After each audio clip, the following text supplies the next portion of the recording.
Hello, everybody, and welcome to what will be my holiday special, I guess. Now, I wanted to make this video a few days ago, but that winter storm hit, and I had to wait on stuff to show up, and then I had to fix the stuff that showed up. Now, I haven't really done anything to my layout. That's a lie. I ran constant voltage plugs to these two switches, which is a unusually big milestone for me because usually switches are just I usually treat them like scenery and just storage. So the fact that these are like quasi operational is kind of weird. I had plans on buying the material to build the shelves over the payday and start on those so I could do another update video, but I spent too much money on eBay, which I will show you my haul here in a moment. And I'd also like to show you my Christmas present I bought myself, which I'm super excited and I'm enjoying every second owning it. So I'll start showing you my haul I've picked up the last couple months. I haven't had a chance to do the little 1 or 2 or 3 minute or long running videos that I normally do on my other layout, which is where I like to show off my bits of my collection. It's for me, you, and whoever else is interested. But what little time I've spent on this, so I'll show you what I picked up the last couple of months, and then I'll show you to save the best for last. A little zoomed in here, but first we'll start with that 600 switcher. I'll start with that because I'm not going to crawl over the table and get it. But my original one I had 15 years ago or whenever it was actually a Christmas present from my parents one year, and it was in immaculate shape. And I liked my 2018 before. I regret selling it. But that one is also in immaculate shape, and one of the few ones I really didn't have to fix. It only needed quick servicing, and the rear truck was slightly bent, which was an easy fix. But it obviously hadn't been running a while. It was stiff, and when I put it on the track to finally get running, a little dust bunny fell off the trailing truck and followed it around, so that was interesting.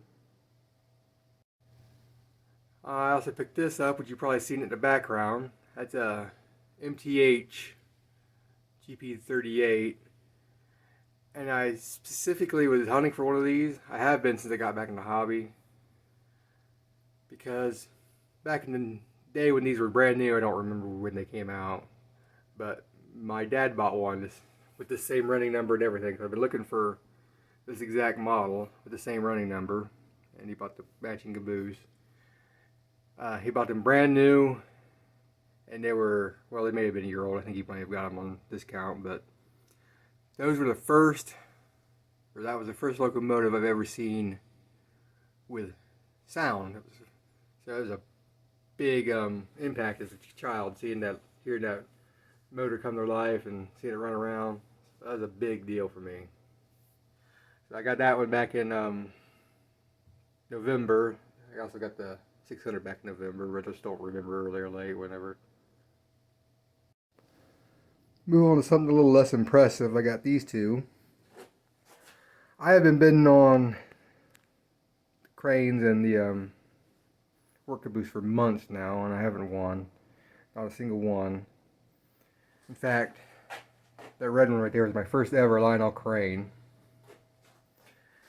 But luck would have it, a day or two before Christmas, these running a day or two before Christmas, and of course I know everybody, has people realized they weren't going to get them in time, so they let these be. I actually got these for both for the price of I see the crane usually go off for on eBay, so that was like a bit of a score. It's in really good shape, with the 6-wheel trucks and everything, so I'm really excited about that one. So I'm going to swap that out with the red one, and the red one can go live on a shelf somewhere.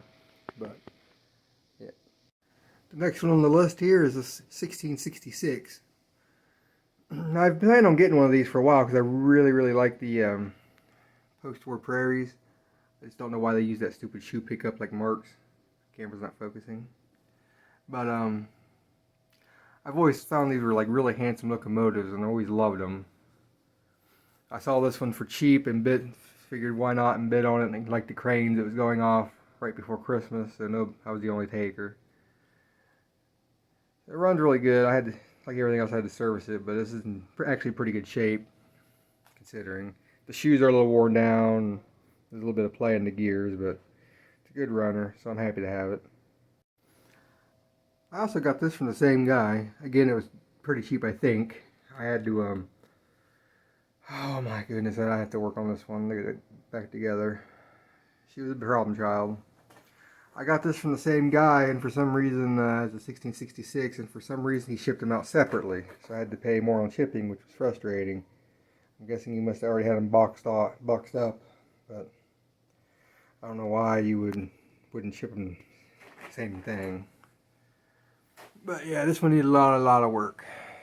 And I normally don't mind leaving bodies in the original shape when I get them, but this one was so rough. I've spent so much time cleaning, you can probably see already, but I attacked it with a little bit of paint, and it's covered in those little marks. But like the other one, it runs pretty good now. It probably ran before, but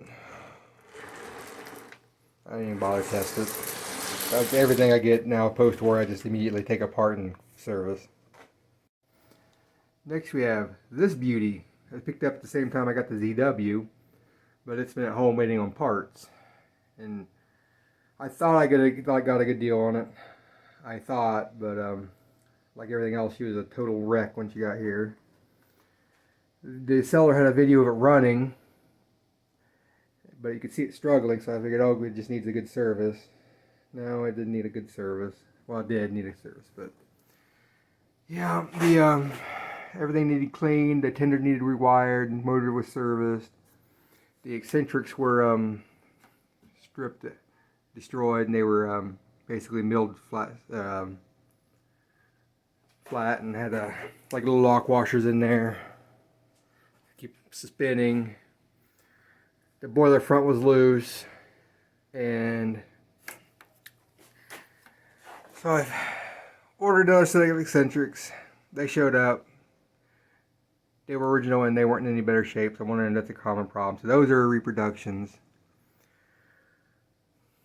The smoke unit, I forgot to bring it, but one of the previous owners fit a liquid to smoke conversion, but didn't install the wadding, and it caught fire or something because it's just a charred mess. I hear from people on Facebook, part of the Facebook group, that it's not uncommon for those to melt a little bit because of the plastic housing, but that one was straight caught fire. And right after replacing that, this little metal clip on the boiler front fell off, and while trying to press it back on, I got a little overzealous and broke those bits right there. Of course I did. So that's a reproduction part. These are reproduction parts. The only other issue with this locomotive is it doesn't keep it from running. Is somebody broke off that screw and drilled and tapped it for that screw, and that really bugs me. I was going to live with the eccentrics because they didn't jam up, but they kept running loose, so I ended up buying new ones of those. And I did buy another frame, and the frame itself looks like it's in really good shape. But when it showed up, it looked great. I left the guy feedback, and when I went to put it, prep it for the frame swap, the wheels fell off of it. I'm not joking. The wheels fell off of it. So now I have a spare frame sitting at home that I need to wait for I get a wheel puller. And I also picked up this, which I'm again super excited about. My dad bought a 2046 in the early mid-90s, and I thought it was just the most gorgeous thing. And I always wanted one of these, and this is what started my love affair with the Hudson and the J1E in particular. But I've always wanted one of these. This is actually in really good shape. It's the only thing one of the few things I've gotten recently that only need is just like the 600 that just needed the service. So all I needed was a good oiling, and she was good to go. I had to spend a little bit more time on the tender because it was gunged up, and didn't want to turn. But all in all, I'm really happy with this one. Excited. Very excited. I'm so pleased with this one. And of course, no O-Scale collection is complete without a GG1. This one is a K-Line model. It's a collector's club from 2010, I believe. So right about the time I was getting out of the hobbies when these were being released. So I may have even seen this in the catalog when it was new. I've seen these on eBay really cheap. I thought, well, is there something wrong with them? Why are they so cheap? Because GG1s usually sell for so much. And I actually bothered to look them up. And apparently they're cheap because they're just cheap. In 2010, when these were new, they sold for $100, according to the article I read. So, no horn or anything like that on this model. And wouldn't you know it, although it's 12 years old and practically brand new, I had to fix it. Why did I have to fix it? Well, you see, both of these front trucks were had a slight bend to them. So that little bit for the uncoupling mechanism was riding on the center rail. So the second I give it power, it tried to arc weld itself to the center rail. Isn't that great? One of the previous owners must not have realized this and tried to fix it themselves because all the screws were loose as well. And not by a little bit. It was missing a washer on one of the pilot trucks and the spring kind of like launched itself up into the locomotive.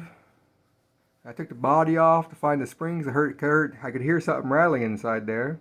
And I found the spring, but that wasn't what was rattling around in there. The stanchions for the control board had, but he must have taken them, put them loose, trying to look for a short. Because they were just dangling in there, rattling around, and they were so loose that just by moving the locomotive around, they completely come apart. It's still missing one of the screws from the tube, but I mean, at least they're in there and tight now. Now that all that's fixed, it does run really good. And now the grand finale. The thing I am most excited about, the thing I wanted since I was a child the most when it comes to trains. And I'm super excited to have it.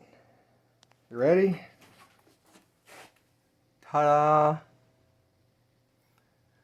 Oh yeah. It's real. This is the an MTH scale Hudson. Not a Lionel. I debated on getting a Lionel, but this one gave me the most bang for the buck. I've wanted the J1E scale Hudson ever since I was a child, and I first learned what a 700E was. So I am so ecstatic to have this. I didn't know if I was going to do it. I'm kind of I've been planning this for 2 or 3 months now. I'm getting myself one, putting money aside, and I've been on the fence about it because I'm kind of a value guy. So I like I'd usually buy like 2 or 3 locomotives instead of one. I just feel like I'm accomplishing more, even if I really want that one. So I almost didn't get it, and I'm glad I did. And it was almost going to suffer from the indecency of being on hauling freight because I didn't have any passenger cars. But then I spotted these on Trains.com's eBay store for really cheap. And they're basically brand new, and they were less than what people were wanting for one of them, so I snatched them up. I believe these are the mid-90s cars to go with their Commodore Vanderbilt, which is fitting because I think the 5344 is what became the Commodore Vanderbilt.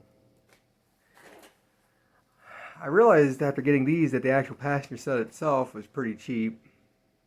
I'm going to try to get one payday if I had the money. But after buying all that stuff, I just couldn't afford to buy a whole passenger set to go with this thing. So these were cheap, so I picked them up. You'll notice they're missing their walkways. They did come with them, but being so old, they were dried up and crackling, so I have to get some repops. Somebody did spray some oil on them at some point in time, 3 out of the 4, so they were a little spongy, but they was getting oil everywhere. Yeah. Before I got those, I bought this to go with them. but let's face it, those are better. So let me get everything set up, and then maybe we'll do a little run session.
So that was it. I hope everybody had a happy holiday, and I wish you all a happy new year.